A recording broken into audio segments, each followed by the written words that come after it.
News Tamil கழுகு. தலைமைச் செயலகத்துல எல்லாருக்கும் ஒரு வழினா தனி வழியில வந்து போறாராம் ஓபிஎஸ்.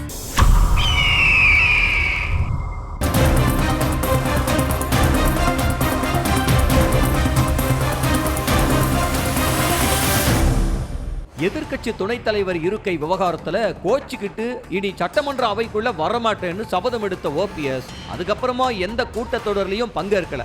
அதே போல நடப்பு சட்டமன்ற கூட்டத்தொடர்லையும் பங்கேற்காம ஓபிஎஸ் வழக்கம் போல புறக்கணிச்சாரு.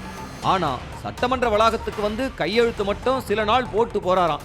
அவர் வர்ற நேரத்துல யார் கண்ணுலையும் சிக்க கூடாதுன்னு வழக்கமா சட்டமன்ற உறுப்பினர்கள் வர்ற நுழைவாயில் வழியா வராம அவர் மட்டும் தனியா வேற ஒரு வழியில வந்துட்டு சைலண்டா வருகை பதிவேட்டுல கையெழுத்து போட்டு பின்பக்கமா போயிடுறாராம்.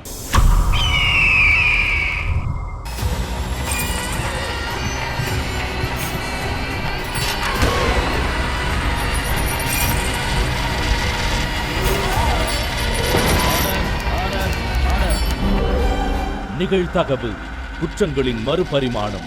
நாள்தோறும் இரவு 10 மணிக்கு இணைந்திருங்கள் நமது நியூஸ் தமிழ் தொலைக்காட்சியோடு.